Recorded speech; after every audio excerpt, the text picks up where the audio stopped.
MLA Sabitha Indra Reddy చౌకబార్ విమర్శలు మానుకోవాలని market committee vice chairman CH Yadaiah అన్నారు. రాజకీయ భిక్ష పెట్టిన కాంగ్రెస్ పార్టీ పైన ఆరోపణలు చేయడాన్ని ఆయన ఖండిస్తున్నామన్నారు.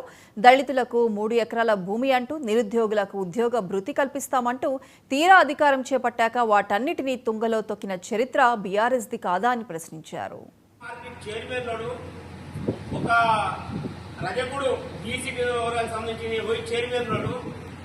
వాళ్ళు ఏమంటారంటే నీకు కూర్చుని అర్హత కూడా లేదు కానీ నా మంచితనం చూసి నా పక్కన కూర్చొని పెట్టుకున్నాను అంటే పూటకం లేదు కానీ నేను కూర్చొని పెట్టుకున్నా అంటారు. నేను ఆమె స్కూటీ అని అడుగుతున్నాను. అదే మార్కెట్ చైర్మన్ మన పాండు ఉన్నాడు, పాండు ఉన్నాడు, మరి ఆయన పూటకలు ఉందా? నువ్వు హోమ్ మినిస్టర్ ఉన్నప్పుడు మా తాత మన సొసైటీ చైర్మన్ అమ్మాయి చైర్మన్ చేసిండు. చేసినప్పుడు ఆయన శ్రాపడుతున్న పేరు కొట్టించుకున్నావు, అది పూటకలు ఉన్నదా?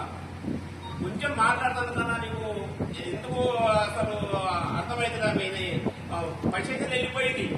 ఆ ముందర చూస్తే మొత్తం మా మెంబర్ కూడా కనిపిస్తున్నాం అక్కడ. అదే వీళ్ళే నన్ను వ్యతిరేకిస్తారా, వీళ్ళే నన్ను అడ్డుకుంటారా, వీళ్ళే నా మనుషులు అన్న ఒక ఫీలింగ్ అనుకు వచ్చేసి మేమేమంటున్నామంటే నువ్వు రా పూటకల్లా చెక్కులు వంచు, మేము కాదంటలేము, వెళ్ళిపో వద్దంటలేము, నేనే తీసుకొచ్చాను చెప్పు, మేము వద్దంటలేము. కాకపోతే తులంబంగా బయట వేదిక మాట్లాడు, మేము దాన్ని ఒప్పుకుంటాం.